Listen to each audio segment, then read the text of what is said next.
कोई भी क्यों ना हो, अपने काम के प्रति व्यक्ति की लगन ही उसे प्रतिष्ठा और सम्मान दिलाती है। उसका स्वभाव, उसकी तन्मयता और उसका परिश्रम उसके काम में चार चांद लगा देते हैं। प्रत्येक व्यक्ति को अपने काम का सम्मान करना चाहिए और यही सीख हमें आज कन्हैया लाल मिश्र की कहानी लगन जफर मियाँ की से सीखने को मिलेगी। जफर मियाँ एक दिलचस्प आदमी हैं।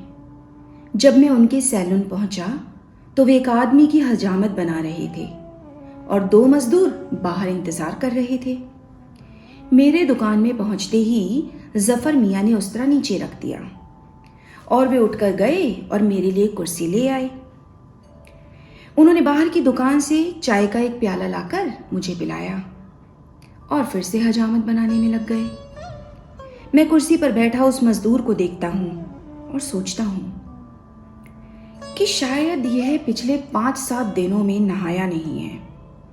इसके बालों में कितना बुरादा और रेत भरी है। गर्दन पूरी काली कलिष्ट हुई हुई है और तो और इसके मुंह पे भी कितनी धूल दिखाई दे रही है। पर जफर मियाँ बड़ी लगन से उसके बाल काट रहे हैं, जैसे वह नूरजहां का सगा भाई हो। कभी कंधे से नापते हैं, कभी ऊपर से देखते हैं, कभी फुरक फुरक करके 2-4 कैंची मारते हैं। मैं देख रहा हूं कि जफर मियाँ बालों की कटाई में इतने लीन हैं कि उन्हें यह भी नहीं याद कि मैं वहां बैठा हुआ हूं। वे बालों की कटाई को अपने ज्ञान और कला की चरम सीमा तक पहुंचाना चाहते हैं। वे यह भी नहीं सोचते कि इस मजदूर की स्थिति ऐसी नहीं कि वह इन बालों को ठीक ठाक रख सके।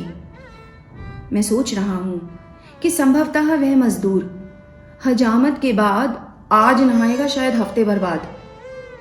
बालों में तेल डालकर शायद आज कंघी करेगा, पर कल फिर उसमें धूल और बुरादा भर जाएगा और उसके बाल ऐसे ही उलझ जाएंगे जैसे आज उलझे हुए हैं। पर जफर मियाँ को इस बात से कोई फर्क नहीं पड़ता। वे कुछ नहीं सोच रहे ऐसा। वे अपनी ही धुन में लगे हुए हैं। वे उलझे बालों को सुलझाते हैं, उनमें कंघा बढ़ाते हैं और कभी झुककर बालों का मिलान करते हैं और कभी बालों को उभार कर, कभी इधर से कभी उधर से। जफर की निगाह एक एक बाल के मिलान पर है।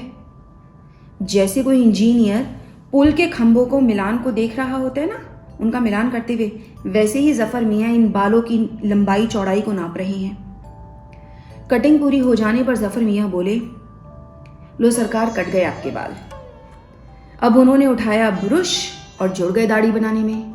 अब बाल काटने के बाद उसकी दाढ़ी बनाने में लग गए। फिर वही तल्लीनता, एक हाथ सीधा एक हाथ उल्टा, कलम से लेकर मूंछ तक की छटाई की और उसमें पूरी दक्षता दिखाई।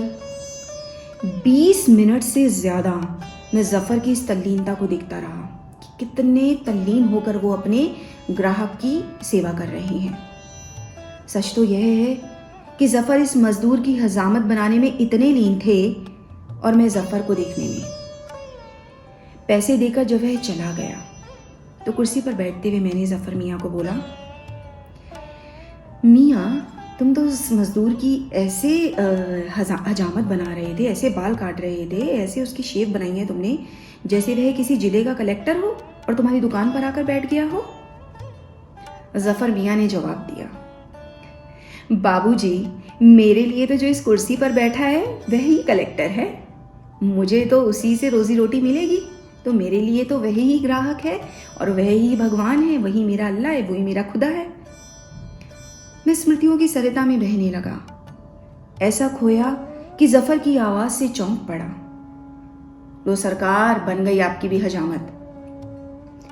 मैं इधर उठ रहा था उस कुर्सी से और उधर मेरे सामने उतरती जा रही है जीवन वेद की यह ऋचा। हर एक नागरिक में अपने काम के लिए चाव हो, लगन हो, श्रम के प्रति श्रद्धा और ईमानदारी हो। इस भाव का जागरण ही राष्ट्र की जीवन शक्ति का सर्वोत्तम मापदंड है, जो हम सबको अपनाना होगा। अपने अपने काम को पूरी ईमानदारी और लगन से करना होगा। धन्यवाद।